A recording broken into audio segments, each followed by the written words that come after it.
Hi friends, ഇന്നത്തെ നമ്മുടെ പരിപാടി ഒരു ശകല മോരുകറി ഉണ്ടാക്കി നമുക്ക് ഇങ്ങോട്ട് മറക്കണമെന്ന് വീട്ടുകാരൊക്കെ ഞെട്ടണം. ആ തരത്തിലൊരു കുഞ്ഞു മോരുകറി നമുക്ക് ഉണ്ടാക്കാം. എളുപ്പപ്പണിയാട്ടോ. സിമ്പിളെന്ന് പറഞ്ഞാൽ ഇത്രയും സിമ്പിളായിട്ടൊരു മോരുകറി ഞാൻ എൻ്റെ ജീവിതത്തിൽ ഉണ്ടാക്കിയിട്ടില്ല എന്ന് ഞാൻ തള്ളുന്നില്ല, എന്നാലും ഞാൻ ഉണ്ടാക്കിയിട്ടുണ്ട് കേട്ടോ.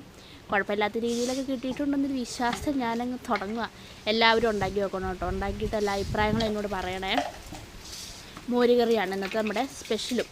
2 ദിവസത്തേക്കുള്ള മോരുകറിയാണ്. ഇന്ന് ഞാൻ മോരുകറി വെച്ച് ഇന്ന് അടുക്കള അടയ്ക്കുക എന്നുള്ള പരിപാടിയാണ് തുടക്കം.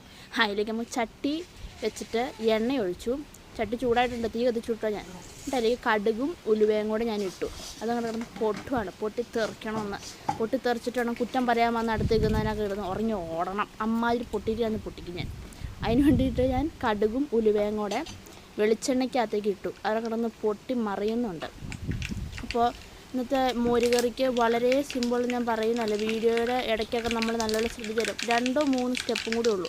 മോരുകറി കഴിഞ്ഞു. ഇന്ന് നമ്മൾ മോരുകറി ഒഴിച്ച് നല്ല മീൻ വറുത്തതും നല്ല തോരനൊക്കെ കൂട്ടി അടിക്കും എന്ന് ഞാൻ പറയുന്നു. പക്ഷേ ഇതൊന്നും ഇല്ലാട്ടോ എൻ്റെ വീട്ടിൽ. അതിലേക്ക് ഞാൻ ശകലം ചുവന്നുള്ളി ഒരു 5 എണ്ണം ഉള്ളൂ. അത് കുനാന്ന് പറഞ്ഞായിരുന്നു. അതിലേക്ക് ഒരു പിഞ്ച് ഇഞ്ചിയും കൂടെ ഞാൻ ഇട്ടിട്ടുണ്ട്. നിങ്ങൾക്ക് കാണാൻ പറ്റുന്നൊന്നും അറിയത്തില്ല. അതിനകത്ത് കിടപ്പുണ്ട് കേട്ടോ സാധനം. ഒരു ശകലം ഉള്ളൂ. എൻ്റെ ഒരു മോരുകറി 2 പേർക്കുള്ള മോരുകറി ഉള്ളൂ. അപ്പോൾ അതിനുള്ള അളവ് കുറവാണ് എൻ്റെ സാധനങ്ങൾ. അപ്പോൾ അതിലേക്ക് ഒരു പിഞ്ച് ഇഞ്ചിയും ഇട്ട് ഞാനതവിടെ വെച്ചിട്ട് കൊച്ചു കരഞ്ഞപ്പോൾ ഞാൻ കൊച്ചിൻ്റെ പുറകെ പോയി. ആ സാധനം അവിടെ കിടന്ന് കരിയുന്ന നിങ്ങൾ കാണുന്നുണ്ടെന്ന് ഞാൻ വിചാരിക്കുന്നു. മൊരിഞ്ഞ് വരുമ്പോൾ ചെറുതായിട്ടൊരു കരിഞ്ഞ മണം എനിക്കടുത്ത് കിട്ടിയപ്പോഴത്തേക്ക് ഞാൻ ഓടി വന്നു. പക്ഷേ അപ്പോഴത്തേക്കും പിന്നെ എന്തിനോ ഞാൻ പോയി. അന്നേരത്തേക്കും ഏകദേശം കരിയാനുള്ളതൊക്കെ കരിഞ്ഞിട്ടുണ്ട്. പക്ഷേ ഒരു മുക്കാലൊക്കെ കരിഞ്ഞുള്ളൂ കേട്ടോ. വലിയ കുഴപ്പമില്ലാത്ത രീതിയിൽ കരിയുന്നില്ല എന്ന് ഞാൻ വിചാരിക്കുന്നു. അതിലേക്ക് അപ്പോഴത്തേക്കും ഞാൻ വന്നിട്ട് ഇളക്കി ഇടുന്നുണ്ട്. മണമൊക്കെ അങ്ങ് എത്തുന്നുണ്ട്. എന്നിട്ട് അതിലേക്ക് നമ്മൾ വേറെ ഇനിയൊരു പത്തൽ മുളകുണ്ട്. നമ്മുടെ ഈ ചുവന്ന മുളക് ഉണങ്ങിയിരിക്കുന്നുണ്ട് സെറ്റപ്പ് ഉണ്ടല്ലോ, പത്തൽ മുളക് എന്നാട്ട് ഇവിടെയൊക്കെ പറയുന്നത്. ആ മുളക് ഒരു 2 തണ്ടും കൂടി ഞാൻ എടുക്കാൻ വേണ്ടി പോയതാണ്. പക്ഷേ സാധനമൊക്കെ എടുത്തുകൊണ്ടപ്പോഴത്തേക്കും ആ കരിഞ്ഞ് ഏകദേശം ഒരു പരുവാവാറായിരുന്നു.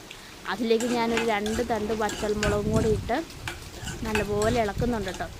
അതിലേക്ക് നമ്മൾ തേങ്ങ, ജീരകം, വെളുത്തുള്ളി, പച്ചമുളക്, മഞ്ഞൾപ്പൊടി, ഉപ്പ് ഇത്രയിട്ട് തൈര് ഒഴിച്ച് ഞങ്ങൾ ഇളക്കുന്നുണ്ട്. അതിലേക്ക് ഒരു വെളുത്തുള്ളി ഇഞ്ചിയൊക്കെ ചേർക്കുന്ന ഇപ്പോഴത്തെ തൈര് കടയിൽ നിന്ന് കിട്ടുന്നതിൽ പശുവായിട്ടോ പാലുമായിട്ടോ എന്തെങ്കിലും ബന്ധമൊക്കെ ഉണ്ടോയെന്ന് കടക്കാരനും ഇല്ല, അറിയാൻ പാടാത്ത അവസ്ഥയാണ്.